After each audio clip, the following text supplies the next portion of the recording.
स्वागत है आपका हमारे YouTube चैनल ऑनलाइन टीचिंग पर। जो दोस्त या जो स्टूडेंट प्री बीएसटीसी की या प्री बीएड की तैयारी कर रहे हैं, उनके लिए आज हम कम्युनिकेशन या संप्रेषण, जो कि टीचिंग एप्टीट्यूड का एक पार्ट है, उसकी वीडियो लेकर आए हैं। तो दोस्तों, आप जो भी मैटर पढ़ रहे हैं, जो भी विषय वस्तु आप पढ़ रहे हैं, जिन चीजों का अध्ययन आप कर रहे हैं, उससे पहले एक बार आप अपने सिलेबस को जरूर चेक कर लें। ऑफिशियल साइट पर जाकर आप सिलेबस चेक कर लें कि क्या सिलेबस में आपको दे रखा है, कौन कौन से टॉपिक हैं। वर्तमान में प्री बीएसटीसी का सिलेबस बिल्कुल बदल दिया गया है। शिक्षण अभिरुचि का सिलेबस बिल्कुल दोस्तों बदल दिया गया है। शिक्षण अभिरुचि में वर्तमान में 3 टॉपिक नए जोड़े गए हैं। पहले सामाजिक परिपक्वता, इसका नाम बदलकर कर दिया संवेदनशीलता। दूसरा लीडरशिप नेतृत्व। तीसरा कम्युनिकेशन या संप्रेषण। चौथा टॉपिक है व्यावसायिक प्रतिबद्धता, इसको संवेदनशीलता नाम दे दिया गया है। ये 4 टॉपिक पुराने हैं दोस्तों, लेकिन वर्तमान में 3 जो टॉपिक सृजनात्मकता, शिक्षण अधिगम, सीसीई सतत एवं व्यापक मूल्यांकन, इन 3 टॉपिकों को, उन 3 पुराने टॉपिकों को हटाकर उनकी जगह इनको जोड़ा गया है। तो दोस्तों, आप उन पुराने टॉपिकों का अध्ययन ना करें, उनकी जगह इन नए टॉपिकों को पढ़ें, क्योंकि प्रश्न इन्हीं में से पूछे जाएंगे। और सब्जेक्टों का भी दोस्तों सिलेबस बदल दिया गया है, और सब्जेक्टों में हिंदी में, रीजनिंग में, जीके में आप अपना सिलेबस देख लेना दोस्तों। सिलेबस के हिसाब से ही आगे आपको पढ़ना। आज का हमारा टॉपिक रहेगा संप्रेषण, कम्युनिकेशन। आज का हमारा टॉपिक है दोस्तों संप्रेषण। अंग्रेजी में से कहते हैं हम कम्युनिकेशन। अंग्रेजी में से कहते हैं दोस्तों कम्युनिकेशन। आज का हमारा टॉपिक है। इसमें हमें बहुत सारी चीजें जाननी है। कम्युनिकेशन क्या है, संप्रेषण क्या है, संप्रेषण कहते किसे हैं। संप्रेषण एक शिक्षक के लिए, आप शिक्षक बनने जा रहे हैं, बीएसटीसी की तैयारी कर रहे हैं, अपनी बीएड की तैयारी कर रहे हैं, आगे चलकर भविष्य में आप शिक्षक बनेंगे, तो आपके लिए संप्रेषण क्यों जरूरी है, आप संप्रेषण क्यों पढ़ रहे हैं। और एक बालक के लिए संप्रेषण क्यों जरूरी है, संप्रेषण में कौन कौन सी चीजें सम्मिलित है और क्या क्या विषय वस्तु है, संप्रेषण की क्या क्या विशेषताएं हैं, और कितने प्रकार का होता है, आदि चीजों का दोस्तों हम अध्ययन करेंगे। सबसे पहले बात करेंगे हम कम्युनिकेशन शब्द की। कम्युनिकेशन शब्द अंग्रेजी का वर्ड है, जो कि लैटिन भाषा के कम्युनियस, लैटिन भाषा के कम्युनियस वर्ड से बना है। दोस्तों प्रश्न आता है कि कम्युनियस किस भाषा का शब्द है, तो हमें आंसर करना है लैटिन। इस कम्युनियस वर्ड का अर्थ कॉमन होता है। इस दोस्तों कम्युनिस्ट शब्द का अर्थ होता है कॉमन, या हम कह सकते हैं सामान्य। कॉमन को नॉर्मल या सामान्य कह सकते हैं। तो सबसे पहले चर्चा हुई हमारी कम्युनिकेशन शब्द की। कम्युनिकेशन शब्द का निर्माण लैटिन शब्द कम्युनिस से हुआ है, जिसका अर्थ होता है कॉमन या सामान्य। इसको हमें सबसे पहले याद रखना। फिर दोस्तों आगे हम चर्चा करेंगे इसके सामान्य अर्थ कि संप्रेषण का सामान्य अर्थ क्या होता है। संप्रेषण का सामान्य अर्थ क्या होता है। सामान्य अर्थ की बात करें तो हमारे जो विचार हैं या हमारे जो भाव हैं, इनका आदान प्रदान, हमारे विचारों को किसी दूसरे तक पहुंचाना, किसी दूसरे के विचारों को ग्रहण करना। सामान्य अर्थ होगा दोस्तों भावों या विचारों का आदान प्रदान, भावों या विचारों का आदान, ये हुआ इसका सामान्य अर्थ। आगे और चर्चा करें कम्युनिकेशन की, संप्रेषण क्या होता है। यानी कि जो हमारी सूचनाएं हैं या जो संदेश हैं, जो हम दूसरे व्यक्ति तक पहुंचाना चाह रहे हैं, यानी कि एक व्यक्ति से दूसरे व्यक्ति तक सूचना या संदेशों तक को पहुंचाना, यानी कि एक व्यक्ति से, ये कोई व्यक्ति से दूसरे व्यक्ति तक कोई भी सूचना या दोस्तों संदेश पहुंचाना संप्रेषण या कम्युनिकेशन कहलाता है। सामान्य अर्थवाद हुआ भावों या विचारों का आदान प्रदान, या और सामान्य सरल शब्दों में बात करें तो हम कह सकते हैं आपस में जो हम बातचीत करते हैं आपस में जो हम बात करते हैं उसको संप्रेषण कहते हैं। और आगे चर्चा करें, संप्रेषण वह क्रिया है, संप्रेषण वह क्रिया है जिसमें सूचना व संदेशों को, संप्रेषण वह क्रिया है जिसमें सूचना व संदेशों को एक व्यक्ति से दूसरे व्यक्ति तक, एक व्यक्ति से दूसरे व्यक्ति तक पहुंचाया जाता है, एक व्यक्ति से दूसरे व्यक्ति तक पहुंचाया जाता। तो ये क्या होगा हमारा संप्रेषण। वह क्रिया या वह प्रक्रिया जो जब हमारे सूचना वह प्रक्रिया जिसमें सूचना व संदेशों को एक व्यक्ति से दूसरे व्यक्ति तक पहुंचाया जाता है, तो दोस्तों इसको हम कहते हैं कम्युनिकेशन। ये कई बार पूछ लिया जाता है कि यह कथन किसका है, यह परिभाषा दी है या दोस्तों यह कथन दिया है कैथ डेविस ने। हमारे एक प्रसिद्ध विद्वान मनोवैज्ञानिक हुए हैं, उन्होंने कहा है कि वह क्रिया जिसमें सूचना व संदेशों को एक व्यक्ति से दूसरे व्यक्ति तक पहुंचाया जाता है उसे संप्रेषण कहते हैं, और यह परिभाषा दी है दोस्तों कैथ डेविस। आगे और चर्चा करें इसी संदर्भ में कि कम्युनिकेशन क्या होता है। कम्युनिकेशन की आगे चर्चा करें तो दोस्तों जिस मैसेज को हम जिस रूप में सामने वाले व्यक्ति तक भेजना चाह रहे हैं, यानी जो सूचना है, जो संदेश है, जो मैसेज है, उसको जिस रूप में सामने वाले व्यक्ति तक भेजना चाह रहे हैं, सामने वाले व्यक्ति तक उससे जुड़े उसका अर्थ, भावना, विचार, तथ्य, संवेग, समझ, इच्छा, आकांक्षा, हाव भाव, हमारा व्यवहार, आचरण, हमारा मतलब क्या है, ये सारी बातें उस व्यक्ति तक उसी रूप में पहुंचनी चाहिए जिस रूप में हम कहना चाह रहे हैं, जिस रूप में हम उस व्यक्ति को समझाना चाह रहे हैं, दोस्तों वह व्यक्ति उसी इन चीजों को उसी रूप में ग्रहण करे। यानी कि सूचना या संदेश से जुड़ा, सूचना या संदेश से जुड़ा या जुड़े दोस्तों अर्थ, मतलब, तात्पर्य, हमारे हाव भाव, अर्थ, मतलब, तात्पर्य, हमारे हाव भाव, हमारे संवेग,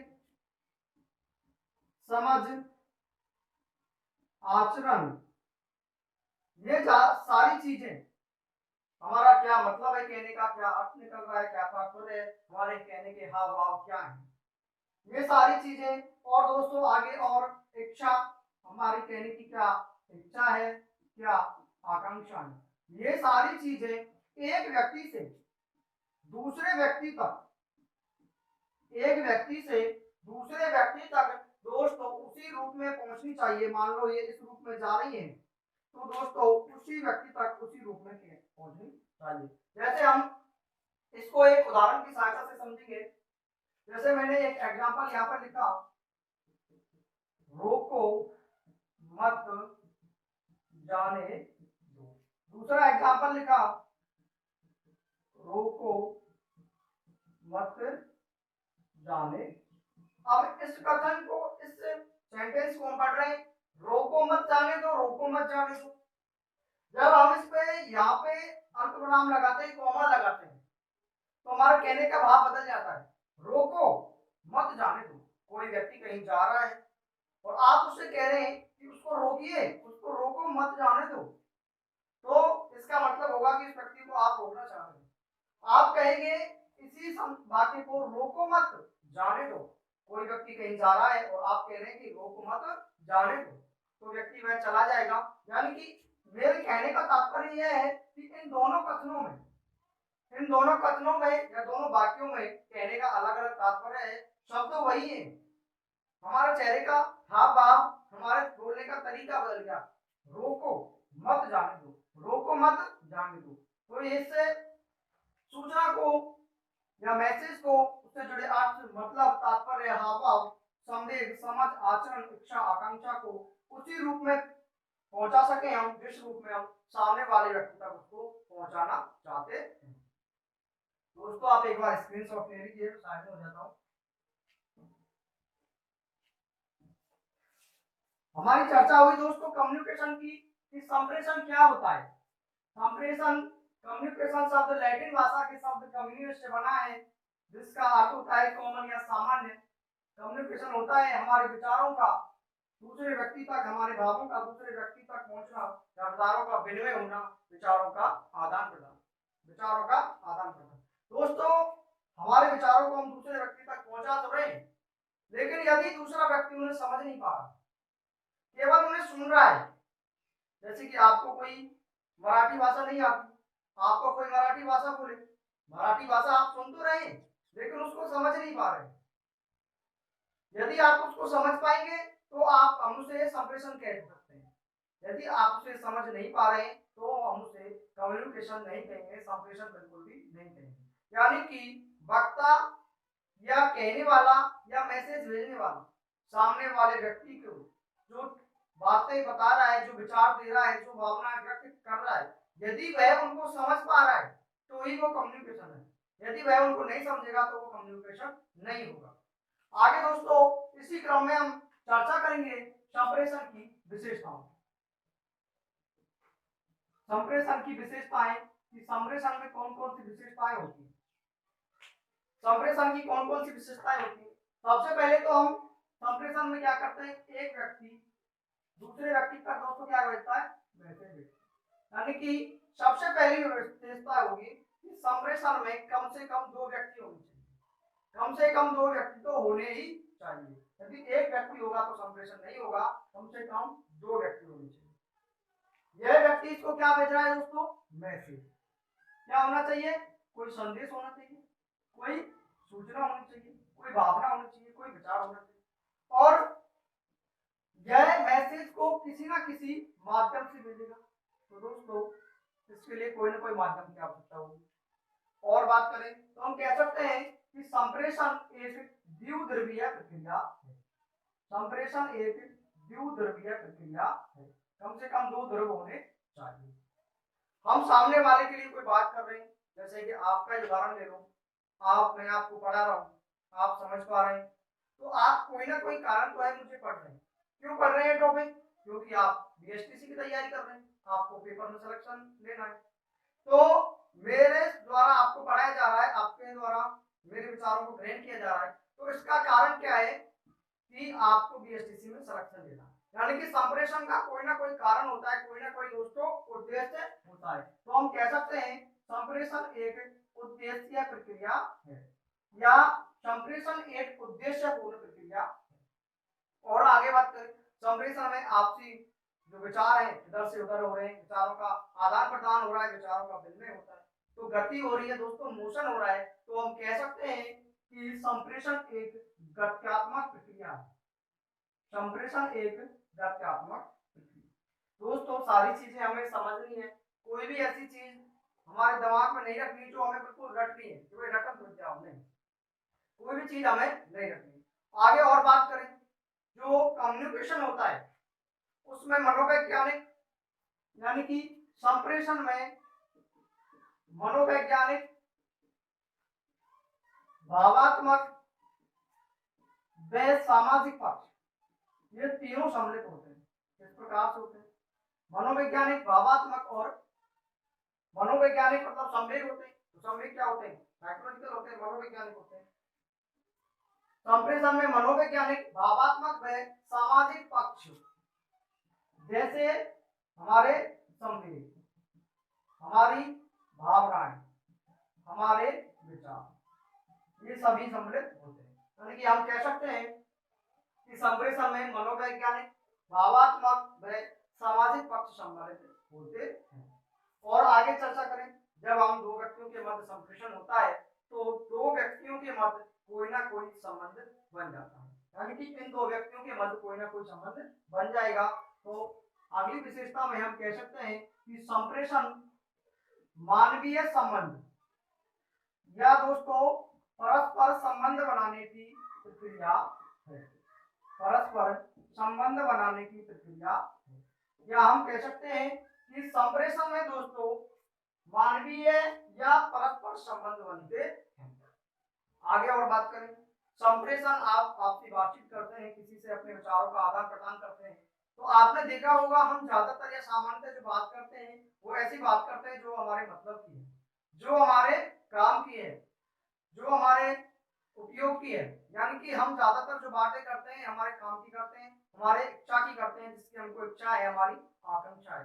यानी कि दोस्तों संप्रेषण होता है वो किस पर ज्यादातर होता है, हमारी पृष्ठभूमि पर आता है। यानी कि संबंधित होता है हमारी पृष्ठभूमि। संप्रेषण हमारी पृष्ठभूमि से संबंधित होता है, हमारी आवश्यकताओं से, व्यक्तिगत आवश्यकता, व्यक्तिगत आवश्यकता और मूल्यों, हमारे मूल्यों से संबंधित होता है, हमारी क्या क्या आवश्यकता है। और दोस्तों हमारी इच्छा और आकांक्षा से संबंधित होता, हमारी इच्छा और आकांक्षा से संबंधित होता है। तो ये हुई हमारी संप्रेषण की कुछ विशेषताएं। सबसे पहले संप्रेषण द्विध्रुवीय होता है, कम से कम 2 ध्रुव होने चाहिए। उद्देश्य होता है, गत्यात्मक होता है, मनोवैज्ञानिक, भावात्मक और सामाजिक पक्ष जैसे संवेग, भावना, विचार इसमें सम्मिलित होते हैं। आपसी संबंध बनते हैं, रिलेशन बनते हैं, यानी कि मानवीय या परस्पर संबंध बनाने की प्रक्रिया है। आगे संप्रेषण में हम हमारी पृष्ठभूमि से संबंधित, हमारी व्यक्तिगत आवश्यकताओं से संबंधित या मूल्यों से संबंधित या इच्छा और आकांक्षाओं से संबंधित दोस्तों बातें करते। और संप्रेषण की बात करें तो संप्रेषण में जो क्रिया होती है, जो विचार होगा, क्या होता है, आदान प्रदान। यदि संप्रेषण में इस प्रकार से हो रहा है कि क्रिया एक ही दिशा में हो रही है, यानी कि यहां से यहां तक मैसेज जा रहा है, तो एक दिशीय संप्रेषण हम इसको नहीं कह सकते। यदि प्रश्न आता है कि संप्रेषण एक दिशीय होता है या एक दिशा में होता है, तो ये क्या होगा, बिल्कुल गलत होगा। और आगे चर्चा करें दोस्तों इसी क्रम में, जैसे कि कोई सूचना है वो लिखी गई है नोटिस बोर्ड पर। सूचना क्या है, लिखी जाती है। जब कोई वाक्य या पंक्ति या कोई उदाहरण या दोस्तों हम कह सकते हैं सेंटेंस लिखा जाता है या लिखित रूप में होता है, तो उसको हम सूचना कहते हैं, उसको हम सूचना कहते हैं। लिखी हुई चीज को हम संप्रेषण नहीं कहेंगे। लेकिन जब दोस्तों इस लिखित सूचना को, जब इस लिखित सूचना को पढ़कर समझा जाए, इसका पढ़कर इसका अर्थ समझ लिया जाए, तो दोस्तों इसको हम संप्रेषण कहेंगे। यानी कि जब इसे पढ़कर इसका अर्थ समझ लिया जाए, इसका दोस्तों मतलब निकाल लिया जाए या इसका विश्लेषण कर लिया जाए, ये हमारी समझ में आ जाए कि ये इस प्रकार की बातें हैं, ये इस चीज के बारे में बात कर रहा है, तो दोस्तों उसको हम संप्रेषण कहेंगे। यानी कि लिखित रूप को हम संप्रेषण नहीं कहेंगे, इसको सूचना कहेंगे, मैसेज कहेंगे। जब इसको पढ़कर इसका अर्थ समझ लिया जाए, मतलब निकाल लिया जाए, तो इसको हम सूचना कहेंगे। तो दोस्तों आप इसका स्क्रीनशॉट ले सकते हैं। ये हुई हमारी संप्रेषण की विशेषताओं की बात कि संप्रेषण की कौन कौन सी विशेषताएं होती हैं। अब आगे इसी क्रम में चर्चा करेंगे हम दोस्तों संप्रेषण के उद्देश्यों की, कि संप्रेषण के कौन कौन से उद्देश्य हैं। भाई कोई ना कोई आप कार्य कर रहे हैं तो कोई ना कोई उद्देश्य होता है। जैसे कि आप तैयारी कर रहे हैं तो आपका उद्देश्य क्या है, आपका उद्देश्य है कि आप शिक्षक बने, दूरगामी उद्देश्य तो है आप शिक्षक बने। लेकिन वर्तमान उद्देश्य क्या है आपका, वर्तमान उद्देश्य यह है कि आप बीएसटीसी में सक्षम है, आपका बीएसटीसी में सिलेक्शन हो जाए, ये आपका उद्देश्य है। यानी कि इसी प्रकार संप्रेषण के भी उद्देश्य होंगे। भाई संप्रेषण के क्या उद्देश्य है, संप्रेषण के उद्देश्य, संप्रेषण के तो दोस्तों ऑब्जेक्टिव्स ऑफ कम्युनिकेशन, सबसे पहला उद्देश्य क्या होगा, सबसे पहले हम उसको सूचना देंगे। सबसे पहला उद्देश्य होगा दोस्तों सूचना देना,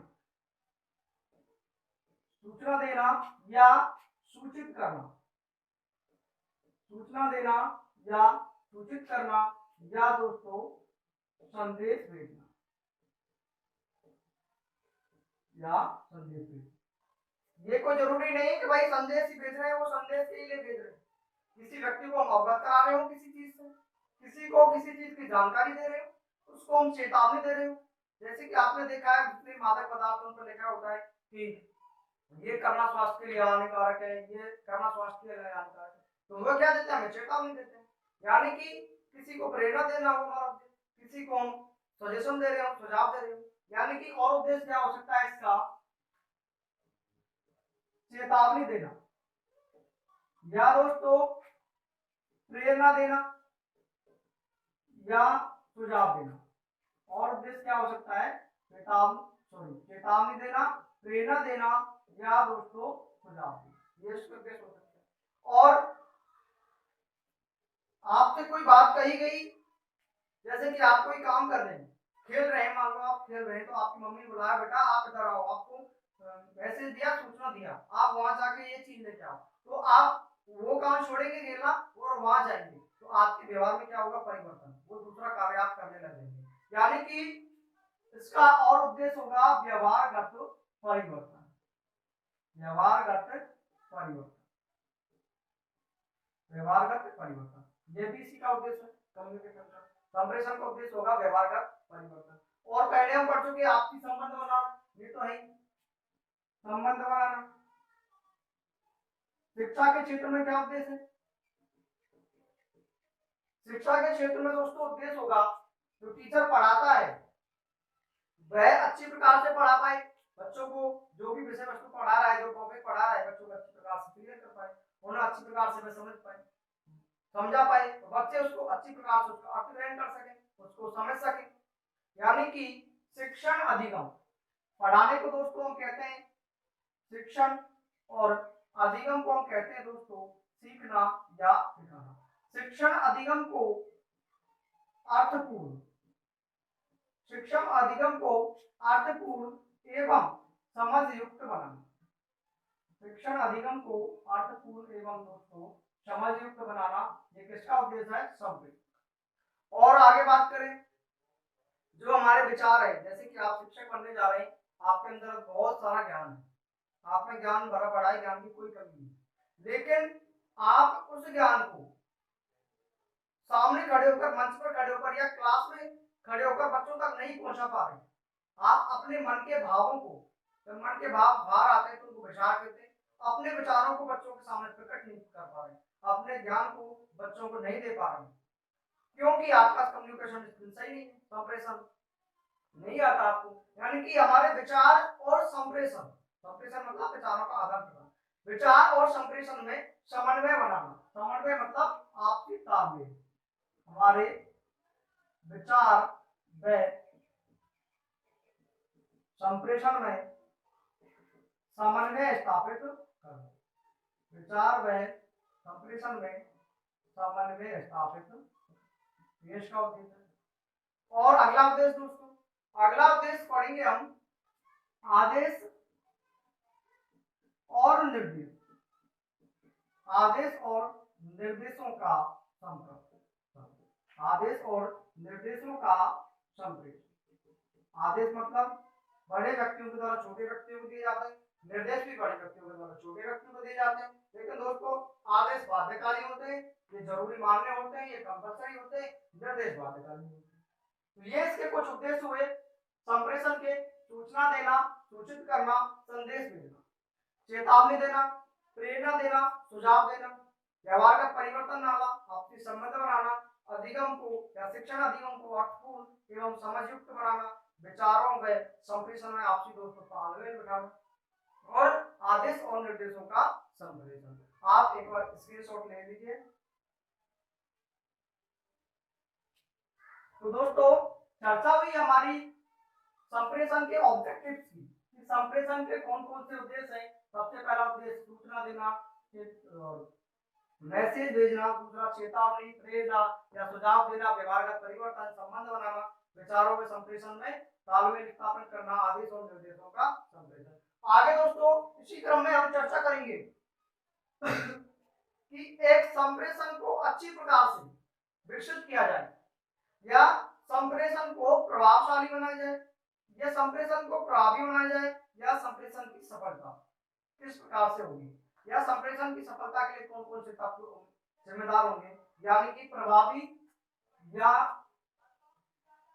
कुशल या दोस्तों सफल संप्रेषण, प्रभावी, कुशल या सफल संप्रेषण में किन किन चीजों का होना जरूरी है, इसमें कौन कौन से गुण होने चाहिए और कौन कौन सी बातें इसमें होनी चाहिए। इसी क्रम में दोस्तों सबसे पहला स्पष्टता।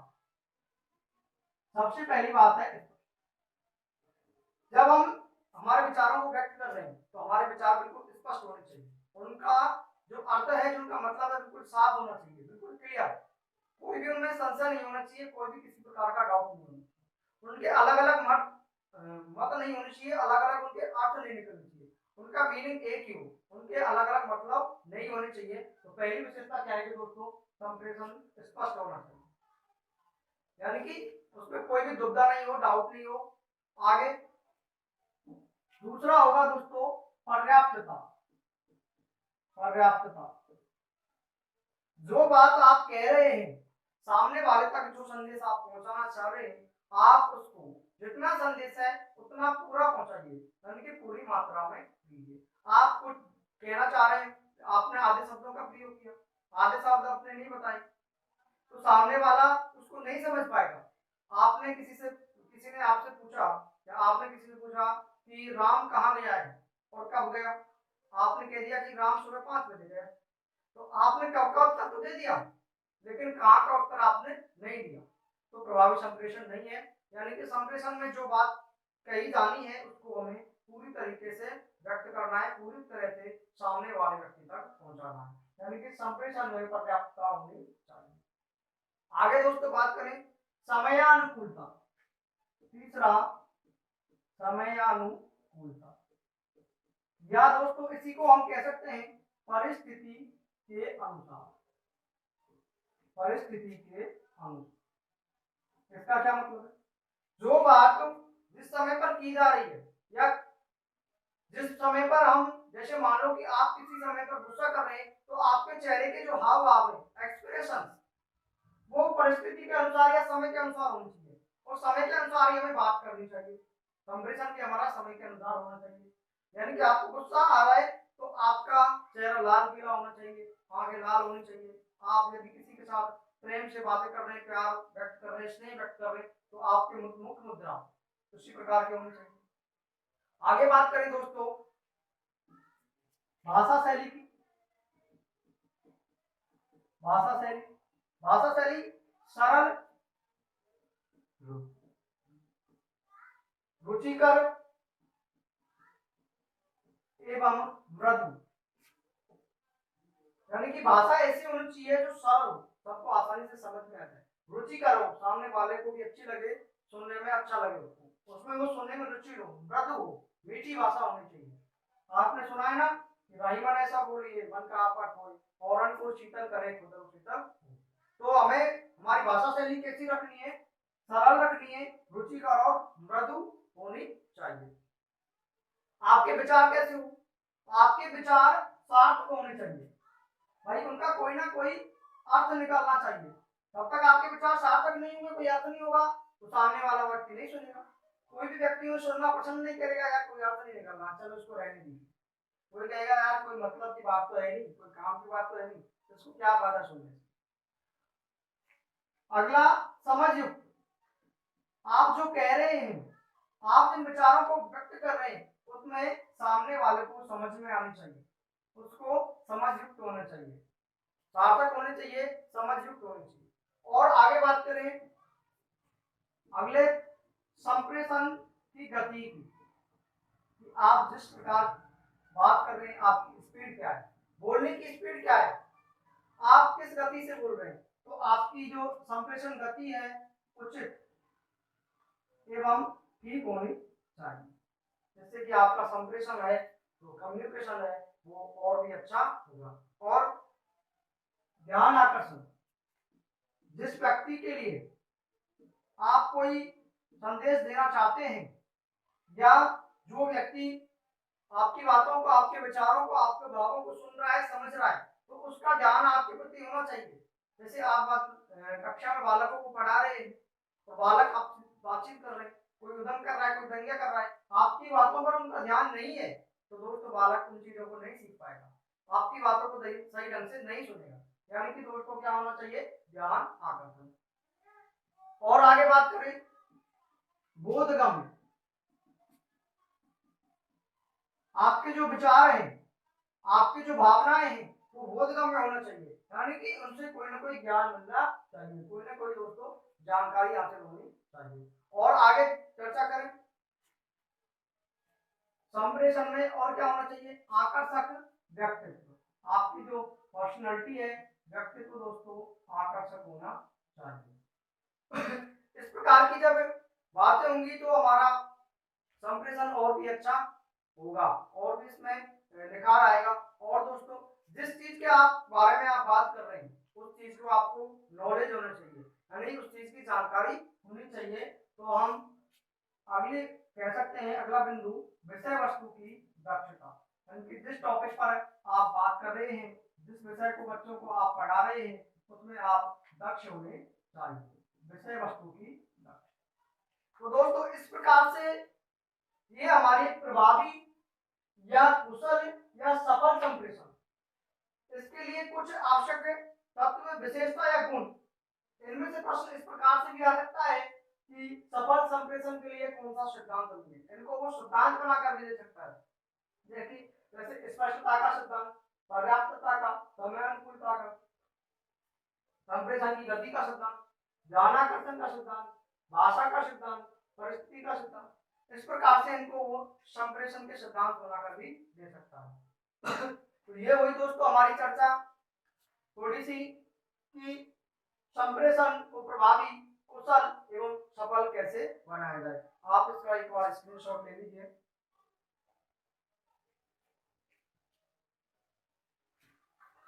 अब दोस्तों चर्चा करेंगे हम कि संप्रेषण एक शिक्षक के लिए क्यों आवश्यक है, एक टीचर के लिए संप्रेषण क्यों आवश्यक है। आप टीचर बनने जा रहे हैं तो आप संप्रेषण क्यों कर रहे हैं, क्योंकि दोस्तों यदि आपके अंदर कितना भी ज्ञान हो, कितना भी आपको जानकारी हो, कितनी भी आपको नॉलेज हो, जब तक आप बालकों को सही प्रकार से, अच्छी प्रकार से आप अपनी बात नहीं समझा पाएंगे, आप अपने विचार सही प्रकार से व्यक्त नहीं कर पाएंगे, तो बालक आपके जो चीजें हैं, जो जानकारी है, नॉलेज है, उसको प्राप्त नहीं कर पाएंगे।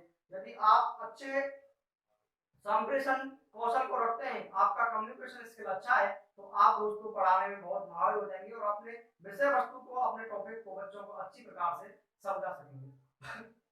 इसी में क्रम में दोस्तों चर्चा करें एक बालक के लिए, एक बालक के लिए, एक बालक के लिए संप्रेषण क्यों जरूरी है या संप्रेषण की क्या आवश्यकता है, एक बालक के लिए दोस्तों संप्रेषण की क्या आवश्यकता है। तो दोस्तों बालक की भी कुछ ना कुछ आवश्यकताएं होती है कक्षा में, जैसे अंतःक्रिया करने के लिए, सहभागिता के लिए, भाई कोई ना कोई अंतःक्रिया करता है, बच्चे की अपनी अपनी समस्याएं होती है, यानी कि अंतःक्रिया, क्लास में जो एक्टिविटी होती है उनके लिए, सहभागिता के लिए, जितने भी क्लास में कार्यक्रम होते हैं, विद्यालय में कार्यक्रम होते हैं, उनमें वे अपनी भागीदारी निभा सके, और अपनी समस्याएं, भाई बच्चे की अपनी समस्या होती है, अपनी समस्या रखने के लिए, और दोस्तों अपने विचार और अपने भाव रखने के लिए, अपने विचार व्यक्त कर सके, अपने भाव व्यक्त कर सके। तो इस प्रकार से ये बालक के लिए, बालक कक्षा में अंतःक्रिया कर सके, सहभागिता निभा सके, समस्या को रख सके, अपना विचार, अपने मन के भाव इनको शिक्षक के सामने रख सके। क्योंकि यदि बच्चे को कोई चीज समझ में नहीं आ रही है और उसको बोलना नहीं आ रहा, तो झिझक के मारे चुपचाप बैठा है, नहीं यार मैं तो नहीं बोलूंगा, कहीं साथ डांट नहीं लगा। तो दोस्तों बालक है वो अपनी समस्या को शिक्षक के सामने नहीं रख पाएगा और एक बालक है उससे पिछड़ जाएगा, समस्यात्मक बालक बन जाएगा। तो दोस्तों इसलिए भी बालक के लिए जरूरी है। अब दोस्तों हम संप्रेषण चक्र की, कम्युनिकेशन सर्किल की संप्रेषण की जो प्रक्रिया है उसका एक सर्किल होता है, उसका एक चक्र होता है। संप्रेषण चक्र क्या होता है, तो दोस्तों अगली हेडिंग रहेगी हमारी संप्रेषण चक्र। संप्रेषण चक्र में दोस्तों चर्चा करेंगे कि हम तो सबसे पहले जो मैसेज भेजता है, सबसे पहले कौन मैसेज भेजने वाला होगा, यानी कि प्रेषक, मैसेज भेजने वाला, संदेश देने वाला या वक्ता, जिसे हम कहेंगे प्रेषक। इसके बाद दोस्तों प्रेषक अपने मैसेज का निर्माण करेगा, यानी कि संदेश का निर्माण करेगा, या दोस्तों संदेश को लिखित रूप देगा, उसको लिखेगा, या दोस्तों संदेश को प्रेषक प्रसारित करेगा, यानी कि मैसेज का निर्माण करेगा या उसे लिखित रूप देगा या दोस्तों उसका प्रसारण करेगा, उसको प्रसारित करेगा। इसके बाद दोस्तों संदेश जाएगा। तो दोस्तों संदेश को भेजने के लिए हमें किसी ना किसी माध्यम की आवश्यकता होगी। संदेश को भेजने के लिए हमें किसी ना किसी माध्यम की आवश्यकता होगी। तो वो माध्यम कौन सा हो सकता है? जैसे मैं आपको ये चीजें बोल के बता रहा हूँ, मैं आपको ये चीजें बोलकर पढ़ा रहा हूँ, तो ये कैसा होगा? मौखिक। डायग्राम की सहायता से लिखकर बता रहा हूँ तो लिखित। आप किसी बच्चे को इशारे से ऐसे चुप रहने के लिए कर रहे हैं तो वो कैसा होगा? सांकेतिक। तो दोस्तों माध्यम क्या हो सकता है? माध्यम या तो मौखिक रूप से पहुंचाए, किसी चीज को मुंह से बोलकर बताए, या दोस्तों लिखित रूप में किसी चीज को बताए, या सांकेतिक। मौखिक, लिखित या सांकेतिक, इनमें से किसी एक माध्यम के द्वारा मैसेज को आगे पहुंचाया जाएगा। मैसेज दोस्तों इसके बाद आगे जो मैसेज प्राप्त करने वाला है जिसे हम रिसीवर या दोस्तों जिसे ग्राही कहते हैं, ग्राही तक जाएगा। अब ग्राही क्या करेगा? ये ग्राही हो गया, रिसीवर जिसे कह रहे हैं। अब ग्राही क्या करेगा दोस्तों? इस मैसेज को सबसे पहले पढ़ेगा, इस मैसेज को सबसे पहले पढ़ेगा, इस मैसेज का अर्थ ग्रहण करेगा, इस मैसेज का अर्थ ग्रहण करेगा, इसका दोस्तों मतलब निकालेगा कि इसका क्या मतलब है और इस मैसेज को समझेगा। यानी कि इसका पढ़ेगा, इसको सबसे पहले पढ़कर इसका मतलब निकालेगा, अर्थ निकालेगा, इसके समझिएगा इसको, या दोस्तों इसका डेरिवेशन का इसकी व्याख्या करेगा, इसकी व्याख्या करेगा कि इसका क्या मतलब है। पढ़ लिया, अर्थ ग्रहण कर लिया, समझ लिया कि सामने वाले का यह तात्पर्य है, यह अर्थ है। इसके बाद दोस्तों ग्राही वापस से इसको प्रतिक्रिया करेगा, इसके प्रति मैसेज जो आया है इसके प्रति क्रिया करेगा, जिसको हम कहेंगे प्रतिक्रिया। यानी कि ग्राही क्या करेगा दोस्तों? प्रतिक्रिया करेगा, और वापस ये मैसेज इसके द्वारा वापस मैसेज इस प्रेषक तक पहुंचा दिया जाएगा। और दोस्तों इस प्रकार से ये मैसेज प्रेषक तक वापस आ रहा है, इसको हम कहेंगे कम्युनिकेशन सर्किल या संप्रेषण चक्र। इसे हम कहेंगे दोस्तों कम्युनिकेशन सर्किल या दोस्तों संप्रेषण चक्र। कम्युनिकेशन सर्किल या संप्रेषण चक्र, इसमें क्या होता है? प्रेषक दोस्तों सबसे पहले अपने मैसेज का निर्माण करता है, या इसको लिखित रूप देगा या इसको प्रसारित करेगा। इसके बाद मैसेज किसी ना किसी माध्यम, मौखिक, लिखित या सांकेतिक माध्यम के द्वारा किसी न किसी माध्यम से रिसीवर तक या ग्राही तक पहुंचेगा। तो दोस्तों ग्राही इसको पढ़ेगा, इसका अर्थ ग्रहण करेगा, इसका मतलब निकालेगा, इसको समझेगा और दोस्तों इसकी व्याख्या करेगा। फिर ग्राही क्या करेगा? रेस्पॉन्स देगा, प्रतिक्रिया करेगा और वापस मैसेज भेज सकता। तो दोस्तों इस चक्र को, इस पूरे सर्किल को हम कम्युनिकेशन सर्किल या संप्रेषण चक्र कहते हैं। और इसी बिंदु से हमारे इसके दो बिंदु क्लियर हो जाएंगे।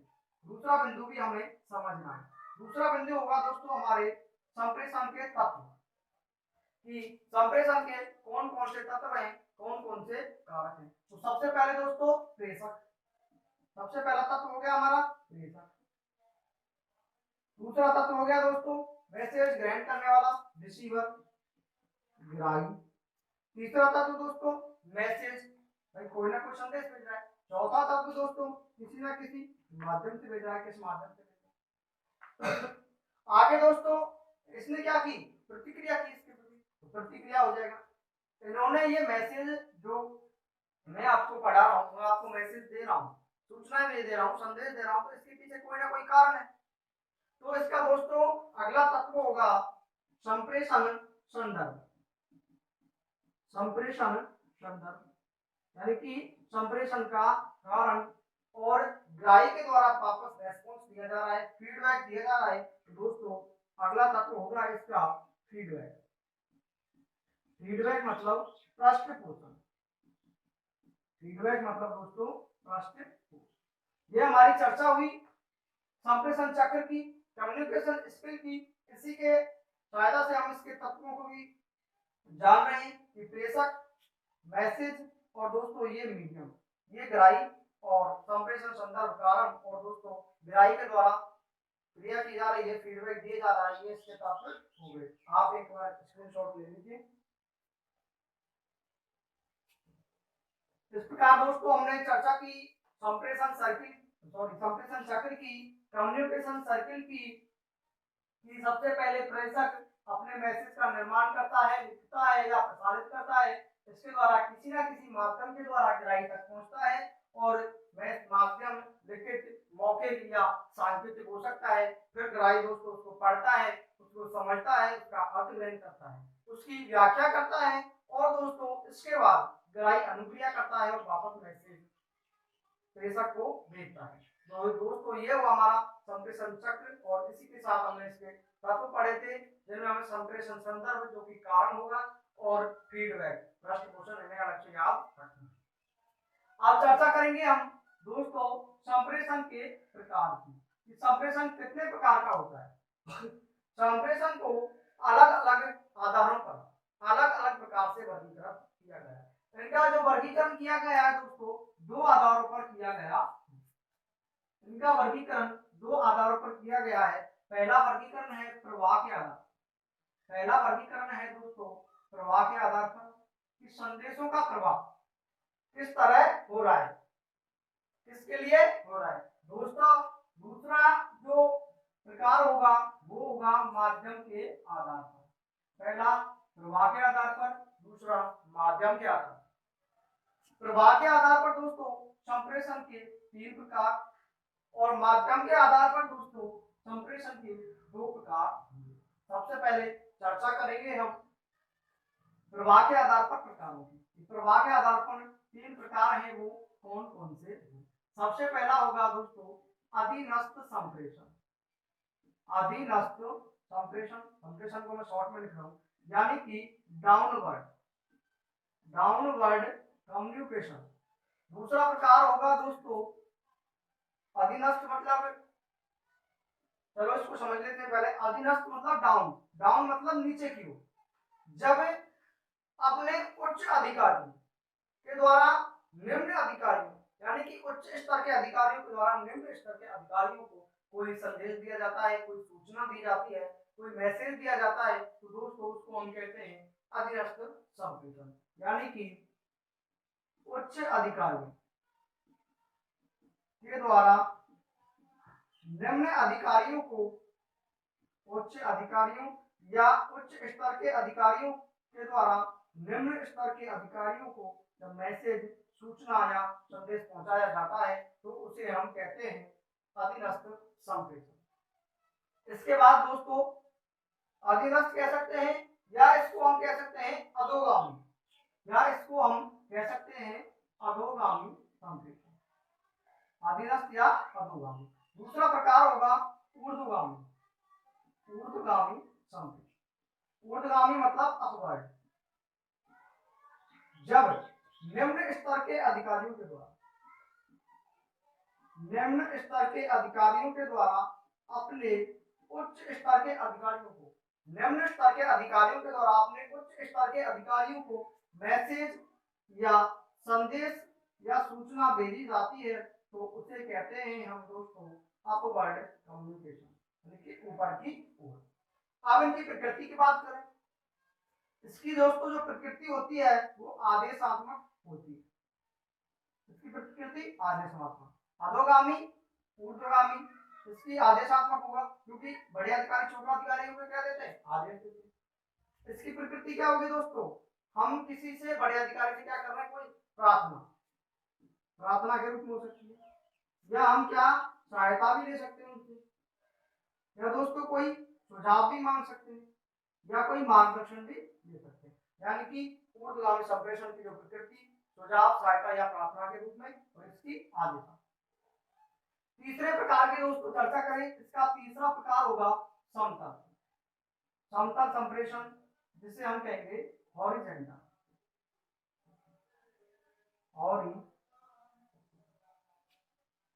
कम्युनिकेशन, यानी कि एक ही स्तर के अधिकारियों के द्वारा आपस में बातचीत, मैसेज या संदेश भेजा जाता है, संदेशों का आदान प्रदान होता है, तो उसे हम हॉरिजेंटल संप्रेषण कहते हैं। एक ही स्तर के अधिकारियों के मध्य, एक ही स्तर के अधिकारियों के, उसे क्या कहेंगे दोस्तों हम? हॉरिजेंटल या समतल संप्रेषण। आप एक बार स्क्रीनशॉट ले लीजिए। फिर चर्चा करेंगे हम दोस्तों माध्यम के आधार पर संप्रेषण की। माध्यम के आधार पर संप्रेषण कितने प्रकार का होता है? माध्यम के आधार पर संप्रेषण दोस्तों दो प्रकार का होता है। माध्यम के आधार पर संप्रेषण दो प्रकार का होता है कि मैसेज को हम शब्दों के माध्यम से भेज रहे हैं या बिना शब्दों के भेज रहे हैं। माध्यम के आधार पर, और दोस्तों माध्यम के आधार पर संप्रेषण के दो प्रकार। जब मैसेज को, संदेश को, सूचना को हम शब्दों के माध्यम से भेजें, तो पहले को कहेंगे दोस्तों शाब्दिक, और दूसरा दोस्तों अशाब्दिक। दूसरा अशाब्दिक को हम सांकेतिक भी कह सकते हैं, यानी कि संकेतों के माध्यम से सूचना, संदेश, मैसेज भेजा।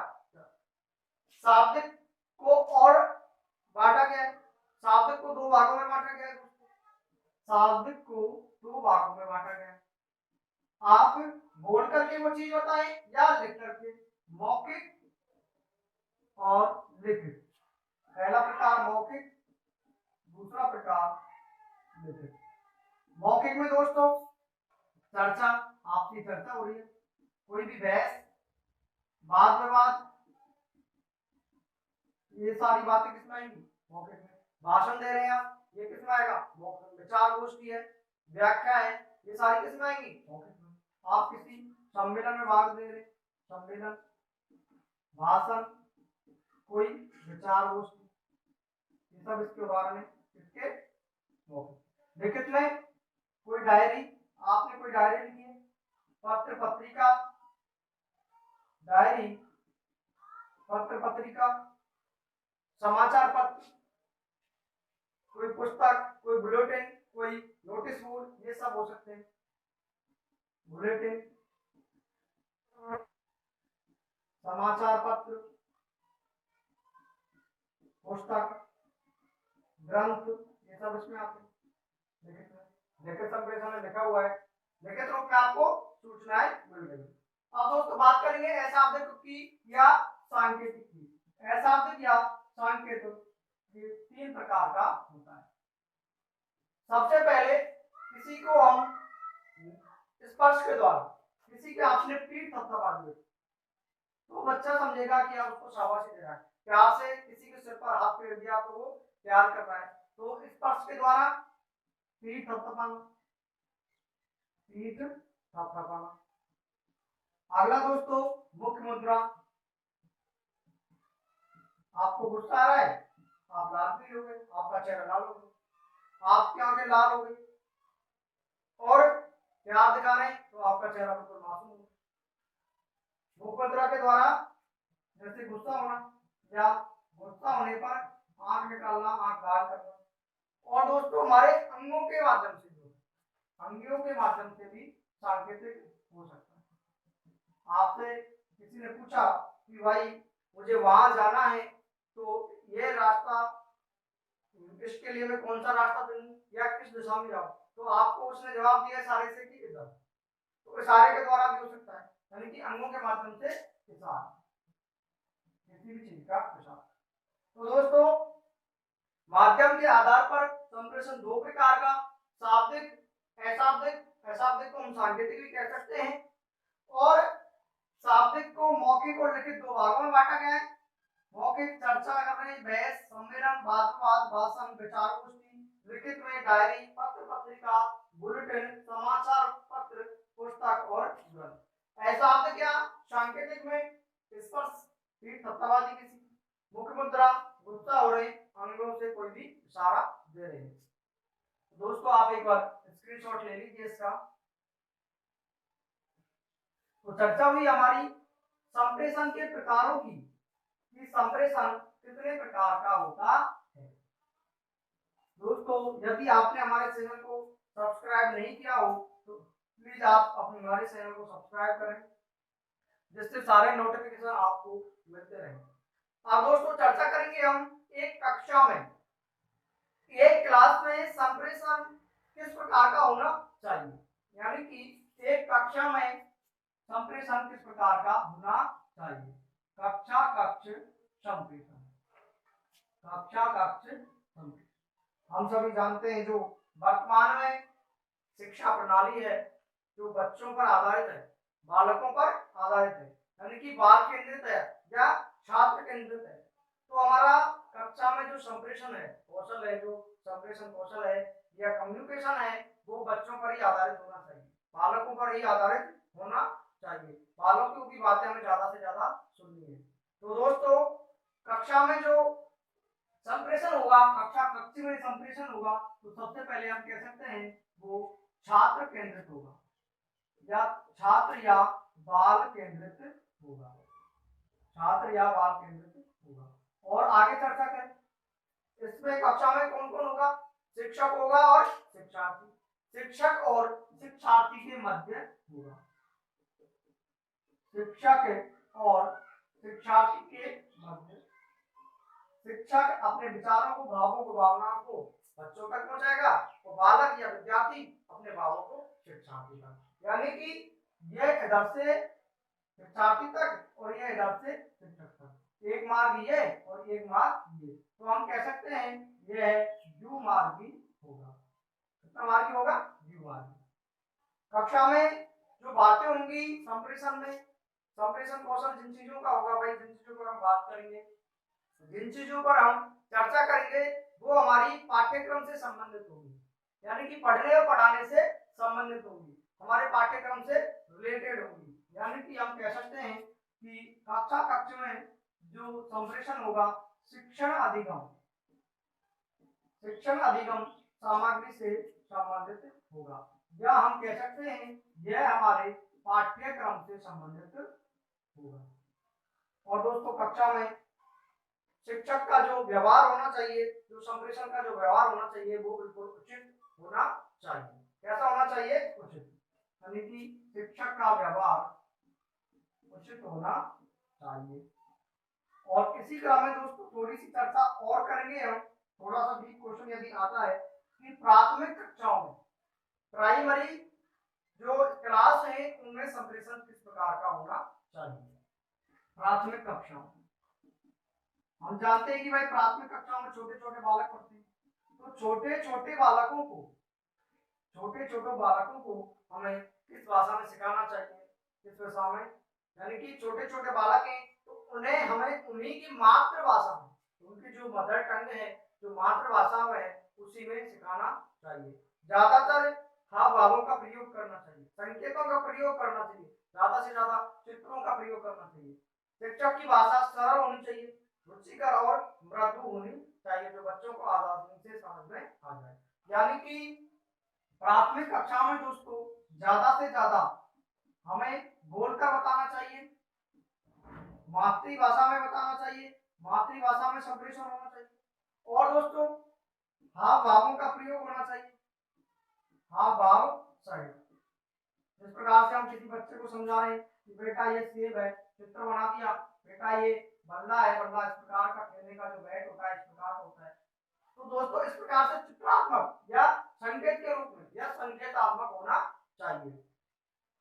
मौखिक हो, मातृभाषा में हो, हाव भाव सहित हो और संकेतात्मक हो। और दोस्तों उसकी जो भाषा है मातृभाषा के साथ साथ सरल, मृदु, सरल, मृदु एवं रुचिकर होनी चाहिए, जिससे बच्चे आसानी से समझ सके, जिससे बच्चे आसानी से पढ़ सके। तो दोस्तों आप इसका स्क्रीनशॉट ले लीजिए, यानी कि कक्षा का संप्रेषण छात्र केंद्रित या बाल केंद्रित, शिक्षक शिक्षार्थी के मध्य होता है, द्विमार्गी होता है, शिक्षण अधिगम सामग्री, पाठ्यक्रम और व्यवहार शिक्षक का उचित होना चाहिए।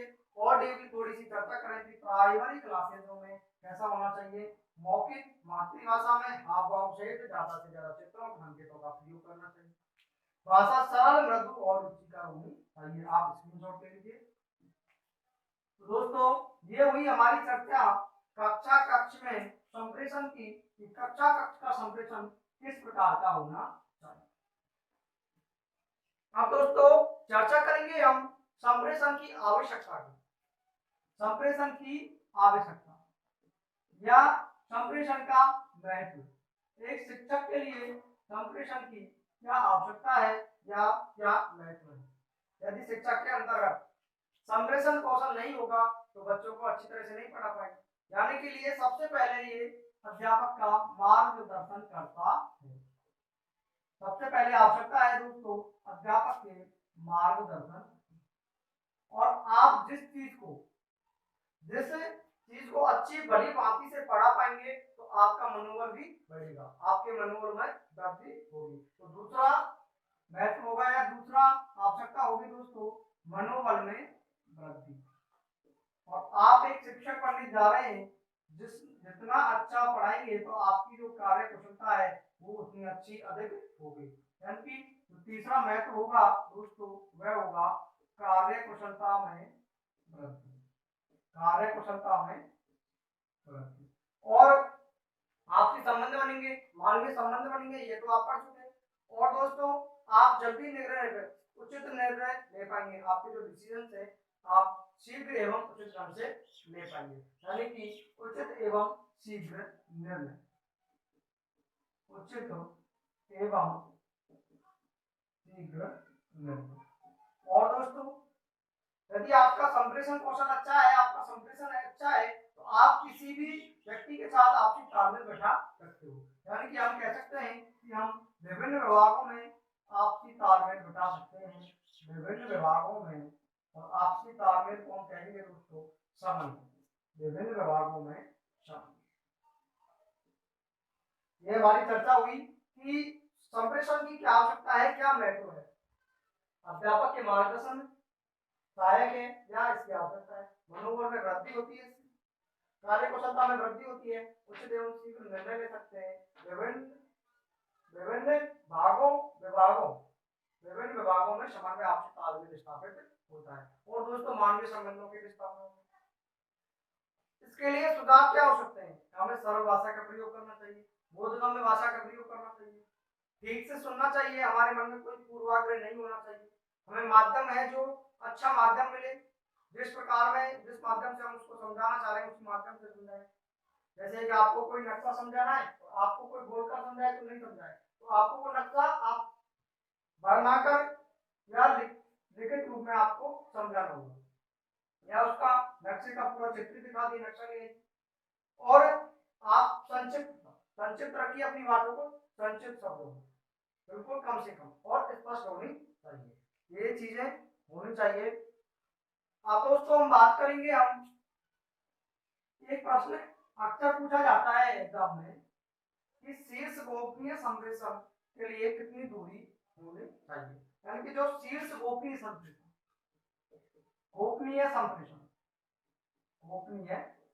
दो व्यक्ति के मध्य होता है जो धीरे धीरे बात करते हैं, कुशल जिसे हम कह सकते हैं।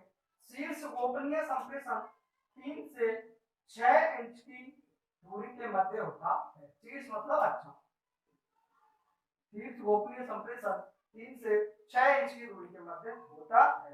अब बात करेंगे इससे आगे दोस्तों हम संप्रेषण की बाधाओं की, संप्रेषण में कौन कौन सी बाधाएं आती हैं, किस प्रकार की बाधाएं आती हैं। तो सबसे पहले बात करेंगे दोस्तों भौतिक बाधा, भौतिक संप्रेषण बाधाएं हमारी हेडिंग है। और सबसे पहले भौतिक बाधा, भौतिक बाधाओं में हो सकता है कि भाई आप जहां पढ़ रहे हैं या जहां बोल रहे हैं, जहां संप्रेषण कर रहे हैं वहां का वातावरण सही नहीं है, आसपास शोर शराबा हो, आपके पास समय का अभाव हो, आप किसी यंत्र के माध्यम से संप्रेषण कर रहे हैं तो प्रसारण यंत्र में कोई कमी हो। तो भौतिक बाधा में दोस्तों वातावरण सही नहीं हो, वातावरण से संबंधित बात, या कोई शोर शराबा हो किसी यंत्र से संबंधित, प्रसारण यंत्र है उससे संबंधित बाधा हो सकती है। और दोस्तों अगले प्रकार की बात करें, भाषा संबंधी बाधा। आपकी भाषा सही नहीं हो, सरल नहीं हो, रुचिकर नहीं हो, या आप किसी शब्द का गलत उच्चारण कर रहे हैं, अनावश्यक शब्द का प्रयोग कर रहे हैं, स्पष्ट बोल रहे हैं, ऐसा शब्द जिसका वहां प्रयोग नहीं होना चाहिए उसका प्रयोग कर रहे हैं, आप अटक अटक कर बोल रहे हैं, तब भी आपकी बात को कोई समझ नहीं पाएगा, आपका संप्रेषण अच्छी प्रकार से नहीं होगा। यानी कि अस्पष्ट भाषा। आपकी भाषा कैसी हो दोस्तों? अस्पष्ट, तो भी आपका कोई संप्रेषण अच्छी प्रकार से नहीं समझ पाएगा आपकी बातों को। और इसके आगे जैसे कि आपके जो उच्चारण है वो कैसा हो? गलत हो, गलत उच्चारण, अकार्यक शब्द, ऐसा शब्द वहां जिसकी आवश्यकता नहीं हो, आपने उसका उपयोग किया है, या अटक अटक कर, अटक अटक कर या रोक रोक कर बोलना, ये बाधाएं हो सकती है। और क्या बाधाएं? मनोवैज्ञानिक बाधाएं हो सकती है, जैसे कि आपके मन में कोई पूर्वाग्रह है, मनोवैज्ञानिक बाधा, मनोवैज्ञानिक बाधा। भाई आपसे किसी ने कह दिया, आपके मन में आपने विचार क्या रखा है कि लड़कियों को बाहर भेजना नहीं चाहिए, बाहर पढ़ाने नहीं भेजना चाहिए, हमारे घर का किसी में, तो आपको चाहे कोई कितना ही समझाए, कोई कितना ही संप्रेषण के द्वारा आपको संतुष्ट करे, आपके सामने विचार रखे कि भाई ऐसा है, ऐसा होना चाहिए, आपके मन में तो अलग ही विचार है, पहले से आपने अपने मन में पूर्वाग्रह बना रखा है। यानी कि कोई पूर्वाग्रह हो तो आप दूसरे सामने वाले की बात को अच्छी प्रकार से नहीं समझ पाएंगे, यानी कि कोई पूर्वाग्रह, आपके अंतर्गत उस चीज को जानने की कोई इच्छा नहीं है, उस चीज के बारे में जानने की इच्छा नहीं है, जिज्ञासा की कमी, आपकी उस चीज के प्रति रुचि नहीं है, अभिरुचि की कमी, आपका वहां पर ध्यान नहीं है, आपको आपका ध्यान कहीं और है, आप एकाग्रचित नहीं है, या आपके मन में कोई चिंता है या प्रत्यक्षीकरण, आप उसको सही प्रकार से नहीं देख पा रहे, तो ये दोस्तों मनोवैज्ञानिक बाधाएं हैं। और क्या बाधाएं हो सकती है? पृष्ठभूमि से संबंधित बाधा, पृष्ठभूमि से संबंधित बाधा, पृष्ठभूमि मतलब जो हम जहाँ रह रहे हैं हमारे पृष्ठभूमि है, जैसे कि हमारे हमने कोई पहले सीख रखा है, जैसे आपने इंग्लिश टाइपिंग सीख रखी है, तो आपकी जो उंगलियां हैं इंग्लिश के वर्ड में ए बी सी डी पे ऐसे ही जाती है, इंग्लिश टाइपिंग सीखने के बाद आपको कोई कहेगी आप हिंदी टाइपिंग कीजिए तो आपको बहुत सारी प्रॉब्लम आएगी।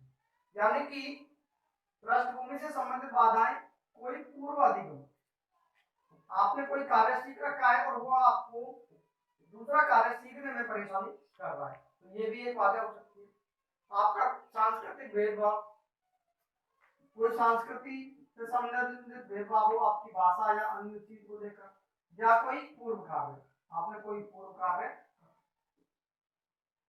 और क्या समस्याएं परेशानियां हो सकती है कि प्रेषक, प्रेषक उस चीज को सही ढंग से बोल नहीं पा रहा, या ग्राही उस चीज को अच्छे ढंग से सुन नहीं पा रहा, ग्राही उस चीज का मतलब सही निकाल नहीं पा रहा, प्रेषक या ग्राही से संबंधित बाधा, प्रेषक या ग्राही से संबंधित बाधा। और दोस्तों माध्यम संबंधी बाधा, माध्यम संबंधी बाधा, ये भी बाधा हो सकती है, माध्यम संबंधी, यानी कि आपको वो चीज बोर्ड पर समझानी चाहिए थी, आपको चित्र बनाना चाहिए था, लेकिन आपने उसका चित्र नहीं बनाया, ना ही बोर्ड पर वो लिखी, आपको ऐसे बता दिया कि भाई बोलकर बता दिया, तो ये माध्यम संबंधी बात। तो ये इस प्रकार से हमारा चैप्टर कंप्लीट होता है। तो दोस्तों ये कुछ बाधाएं भौतिक, भाषा संबंधी, मनोवैज्ञानिक, पृष्ठभूमि से, प्रेषक की गहराई से संबंधित, माध्यम संबंधी। यदि आपने हमारे चैनल को सब्सक्राइब नहीं किया है तो प्लीज सब्सक्राइब कर लें, और हमारे जो नीचे जो लाइन पे नंबर दिए जा रहे हैं इस नंबर से आप कांटेक्ट कर सकते हैं, हमारे व्हाट्सएप ग्रुप से जुड़ सकते हैं, आपको पीडीएफ वगैरह नोट्स सिलेबस जो भी आपको चाहिए, टेस्ट सीरीज सारी यहाँ पे उपलब्ध हो जाएगी। तो दोस्तों हमारे चैनल को सब्सक्राइब करें और शेयर करें और लाइक करें। धन्यवाद।